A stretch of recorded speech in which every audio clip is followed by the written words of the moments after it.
வணக்கம். இது நியூஸ் 7 தமிழின் கேள்வி நேரம். இந்த நிகழ்ச்சியின் மூலமாக மீண்டும் உங்களை சந்திப்பதில் மிக்க மகிழ்ச்சி. நான் செந்தில். நம்ம சுற்றி நடக்கும் நிகழ்வுகள், அந்த நிகழ்வை நகர்த்தும் அடிப்படை, அதன் பின்னணியில் இருக்கும் அரசியல், இவை குறித்து விவாதித்து வந்து கொண்டிருக்கின்றோம். அந்த வகையில் இன்றைய கேள்வி நேர விவாத பொருள் திரையில் தனியார் துறையில் இடஒதுக்கீடு சாத்தியமா என்ற ஒரு கேள்வி தொடர்ச்சியாக வைக்கப்பட்டு கொண்டே வருகிறது.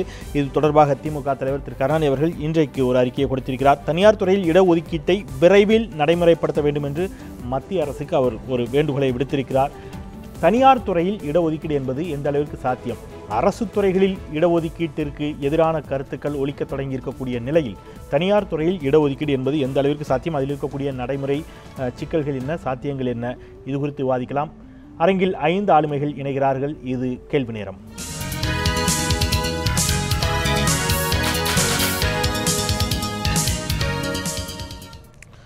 அரங்கில் நம்மோடு காங்கிரஸ் கட்சியின் சட்டப்பேரவை கொறடா வழக்கறிஞர் விஜயதரணி அவர்கள் இணைகிறார். வணக்கம், வரவேற்கிறேன்.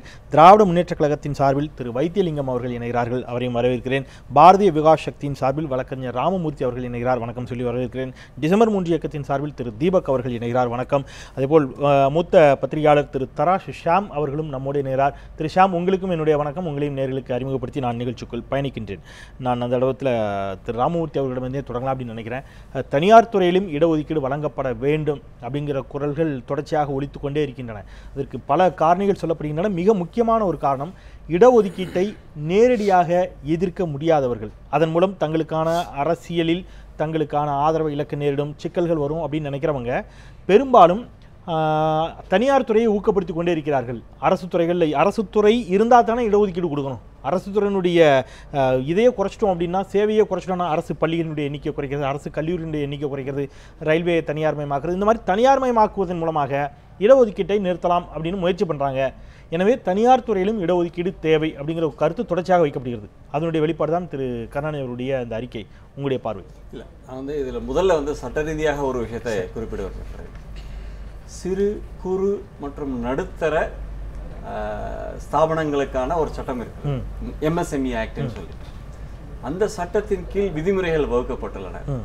அதுல என்ன சொல்லியிருக்கிறாங்கன்னா, பொதுத்துறை நிறுவனங்கள் அவர்கள் ஒப்பந்தம் வெளியே தராங்க. உதாரணமா BHEL திருச்சியில் இருக்கு, உதாரணத்துக்காக சொல்ல புரிவதற்காக சொல்லியிருந்தேன். அவர்கள் வருஷத்துக்கு ஒரு 3 லட்சம் டன் அளவிற்கான வேலைகளை வெளியில தர்றாங்க.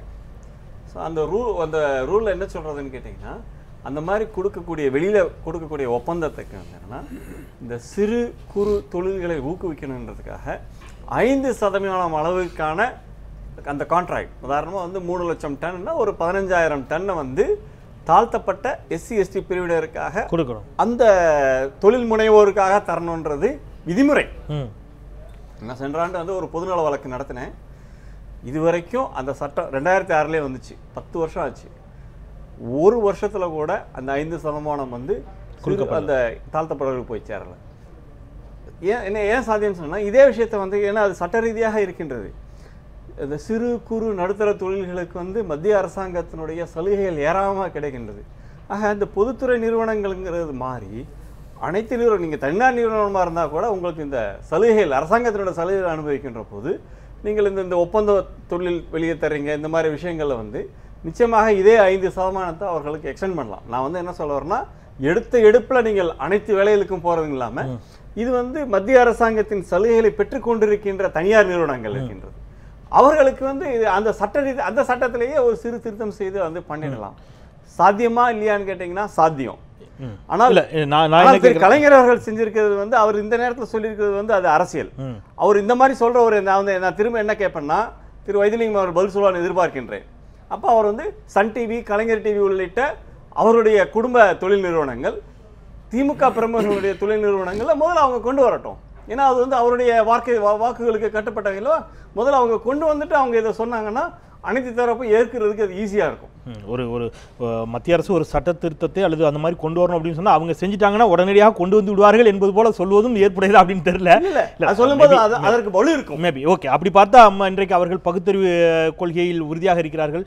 தனிப்பட்ட முறையில் திரு கருணாநிதி அவர்களை மட்டும் தனிப்பட்ட முறையில் எடுத்துக்கிட்டீங்கன்னா, அவர் நாத்திக கொள்கையில் உறுதியாக இருக்கிறார். அதெல்லாம் மத்திய அரசு அப்படியே கடைபிடிச்சிட முடியுமாங்கிற கேள்வி எல்லாம் இயல்பாக நான் கேட்கறது. அவர் தனிப்பட்ட முறையில் அவரேன்னு சொன்ன திரு வைத்தியலிங்கம் அவர்களிடம் அவர் ஒரு கேள்வியோட போயிருக்கிறாரு. அது நம்ம தனிப்பட்ட முறையில் அவர் கேட்ட கேள்விக்கு பதில் சொல்லலாம், அது உங்களுடைய விருப்பம். ஆனால் தனியார் துறையில் இடஒதுக்கீடு என்பது இன்றைய இந்த புதிய பொருளாதார கொள்கை உலகமயமாக்கல் சூழலில் எந்த அளவிற்கு நடைமுறை சாத்தியம்? காலத்தின் கட்டாயம். ஏன்னா தனியார் துறை என்பது சமுதாயத்திலிருந்தும் சட்டத்திலிருந்தும் அரசிடமிருந்தும் தன்னை தனிமைப்படுத்தி கொண்டு செயல்படுவது என்பது இயலாத காரியம். அதெல்லாம் அந்த சமுதாய நீதியெல்லாம் எங்களை கட்டுப்படுத்தாது என்று எந்த தனியார் நிறுவனமும் சொல்ல முடியாது. ஏன்னா அவங்க வந்து அரசிடமிருந்து பல வசதிகளை, உரிமைகளை, சலுகைகளை அனுபவிக்கிறார்கள். அதெல்லாம் இல்லை என்று சொன்னால் தனியார் நிறுவனங்கள் நடத்த முடியாது. எனவே அரசை நம்பி இருக்கிற அரசு என்பது யார்? மக்களுடைய அரசு. மக்களினால் உருவாக்கப்பட்டிருக்கிற அரசை நம்பி இருக்கிற தனியார் நிறுவனங்கள் அந்த அரசினுடைய கொள்கைக்கும் சமுதாய நீதிக்கும் நாங்கள் இடம் கொடுக்க மாட்டோம், நாங்கள் தனியாகத்தான் நடத்துவோம் என்று அடம்பிடிப்பதோ அல்லது அதற்கென்று தனி கொள்கைகளை வகுத்துக் கொள்வதோ இனி நடவாது. ஒரு காலத்தில் கல்வியை, தொழிலை, அதிகாரங்களை, பதவிகளை எல்லாம் தனதாக்கி கொண்டிருந்தவர்கள் எல்லாம் அந்த ஒரு நிலை இருந்தது. அது ஒரு காலகட்டம். அதற்கு பிறகு சமுதாய நீதி அமுல்படுத்தப்பட்ட பிறகு இன்றைக்கு ஏறத்தாழ ஒரு 15-20 விழுக்காடு தாழ்த்தப்பட்ட, பிற்படுத்தப்பட்ட, மிக பிற்படுத்த மக்கள் எல்லாம் இன்றைக்கு பல்வேறு துறைகளிலே முன்னுக்கு வந்திருக்கிறார்கள். 10 ஆண்டுக்கு ஒரு முறை அந்த இடஒதுக்கீடு பற்றி ஆய்வு செய்து அறிக்கை வெளியிட வேண்டும் என்று அரசியல் சட்டமே சொல்லுகிறது. ஆனால் இதுவரை எந்த மத்திய அரசும் அதை செய்ததில்லை. ஏனென்றால் உண்மை வெளிப்பட்டு விடும் என்கிறார். நண்பரே சொன்னார், 5 விழுக்காடு உங்களுக்கு அந்த ஒரு உரிமை கொடுத்தும் கூட அதையும் முழுமையாக பயன்படுத்தி கொள்ள முடியாத அளவிலே தாழ்த்தப்பட்டவர்கள், பிற்படுத்தப்பட்ட இருக்கிறார்கள் என்பதற்கான நண்பர் சொன்னதே ஒரு உதாரணம். ஏனென்றால் அப்படித்தான் இன்றைக்கு சமுதாய நிலை இருக்கிறது. அதை மேம்படுத்த வேண்டும் என்று சொன்னால் அவர்களுக்கு அந்த பலன் முழுமையாக கிட்ட வேண்டும் என்பதற்காக என்ன செய்ய வேண்டுமோ அதை செய்வதை விடுத்து அதிலிருந்து பிறழ்வதற்கும் அதை தவிர்ப்பதற்குமான காரணங்களை கண்டுபிடிக்க வேண்டும் என்பது அது நிச்சயமாக இனிமேல் ஈடுபடாது, மக்கள் ஏற்றுக்கொள்ள மாட்டார்கள். கலைஞர் இதான் 50 ஆண்டு காலமாக தன்னை சுற்றிய சூழல் இன்றைக்கு இருக்கிற கலைஞருடைய குரல் இருக்கிறதே விவாத பொருளாக இருக்கிறது என்பது எதனால்? அவருடைய சுட்டு விரலை அசைக்கின்ற சக்தி இருக்கிறவரை கலைஞரை சுற்றித்தான் தமிழக அரசியல் சுற்றி சுடலும் என்பது இந்த காலத்தின் கட்டாயம். இன்றைக்கு அவர் எடுத்துக்கிறார். இன்றைக்கு நண்பர் ஒன்னே ஒன்று சொல்லிடுறேன், ஏதோ திமுகவை காணர் பண்ணணுங்கிற மாதிரி நண்பர் எண்ணம் இருக்காது. ஆனால் அதனுடைய பொருள் அதுதான். அப்படி இல்லை என்பது எல்லோருக்கும் ஏற்படுத்தும் பொழுது நிச்சயமாக நாங்கள் இதை வந்து மதுவிலக்கு கொண்டு வரும்போது உடனே உங்களுடைய கட்சியில் இருக்கிறவர்களுடைய ஆள்களை இது ஒரு சம்பிரதாயமான வாதம், எதிர்வாதம். எனவே அது ஒரு சம்பிரதாயமான எதிர்வாதம். எல்லோருக்குமான சட்டத்தை கொண்டு அது எங்களுக்கும் பொருந்தும் என்பதை நாங்கள் ஒப்புக்கொள்கிறோம். நடைமுறைப்படுத்த ஒரு விதத்துக்கு சொல்றேன், சமூக நீதி முன்பே எங்களுடைய நிறுவனங்கள் எல்லாம் கடைபிடிக்கப்பட்டு வருகிறது என்பதற்கான புள்ளிவிவரங்கள் வேண்டுமானால் உங்களுக்கு தேவைப்படலாம். ஆனால் நாங்கள் அதை செய்து கொண்டிருக்கிறோம் நடைமுறையில். அது மாற்று கருத்து ஒன்று. விஜயதரணி, அடிப்படையில் மத்திய அரசும் அது போன்ற ஒரு முயற்சியில் ஈடுபட்டிருப்பதாக அவர் திமுக தலைவர் அவர் சொல்றாரு. தலித்துகளுக்கு தனியார் துறையில் இடஒதுக்கீடு என்ற தலைப்பில் வந்துள்ள செய்தியில் மத்திய சமூக நீதித்துறை அமைச்சக அதிகாரி ஒருவர் தலித் சமூகத்தினருக்காக பல்வேறு நலத்திட்டங்களை நிறைவேற்றுமாறு சமூக நீதித்துறை அமைச்சகத்திற்கு பிரதமர் அலுவலகம் அண்மையில் உத்தரவிட்டது என்று குறிப்பிட்டிருக்கிறார். அது அவ்வாறு நடைமுறைப்படுத்தப்பட்டால், தனியார் துறையில் இடஒதுக்கீடு அளிக்கப்பட்டால் உள்ளபடியே மகிழ்ச்சி தான், மத்திய அரசு அதை செய்யணும் அப்படின்னு கோரிக்கை வைக்கிறார். உங்களுடைய பார்வை? அதாவது குறிப்பாக பார்த்தீங்கன்னா தனியார் துறை என்பது எப்பயுமே தனியார் துறை அரசின் ஒரு அதிகாரத்தின் அடிப்படையில் அவங்க கொடுக்குற பெர்மிஷன்ஸ் படி தான் இந்தியாவில் நடைபெறணும். இப்போ வெளிநாடுகளில் பார்த்தீங்கன்னா அந்த நாட்டினர், இப்போ அங்கே வந்து இந்த இனம் ஜாதிங்கிறதெல்லாம் விட அந்த நாட்டினர் அங்கே பணியாற்றக்கூடிய கல்ஃபில் நிறைய இடங்களில் அந்த நாட்டு மக்களே பணியாற்றுறதில்லை, வெளிநாடு மக்கள் தான் அதிகமாக. இந்தியர்கள், பிற நாடு, தாய்லாந்து எல்லாம் அவங்களாம் தான் நிறைய பணியில், கொரியன்ஸ் தான் இருக்காங்க, பாகிஸ்தானி, அவங்களாம் அந்த நாட்டு மக்களே தான். அவங்க சொந்த நாட்டு மக்களே அதில் அமர்த்த வேண்டும்ன்ட்டு சட்டம் போட்டு அப்புறம் சொந்த நாட்டு மக்களே அங்கே பணியமர்த்தி அவங்க முன்னுரிமை வழங்க வேண்டிய ஒரு சூழ்நிலை வந்து அவங்க அதை பண்ணாங்க. அதுபோல் இங்கே நமக்கு வந்து மாநில ரீதியாக நிறைய பிளவுபட்டு இருக்கோம் நாம். அதனால் நம்ம வந்து கொஞ்சம் கல்ச்சரலி நம்ம கலாச்சார ரீதியாக மாறுபட்டு பல இடங்களில் இந்தியாவில் இருந்தால் கூட இது ஏன் அவசியம் என்றால், நமக்கு குறிப்பாக இங்கே தமிழ்நாட்டில் நிறைய வந்து வேலை வாய்ப்பின்மைங்கிறது கொஞ்சம் உச்சத்தில் போயிட்டே இருக்குது. இதோடைய சூழ்நிலை வந்து தமிழ்நாட்டு உள்ளேயே இருக்கக்கூடிய பலருக்கும் வேலை கிடைக்கலங்கிற ஒரு நிலைமை இருக்குது.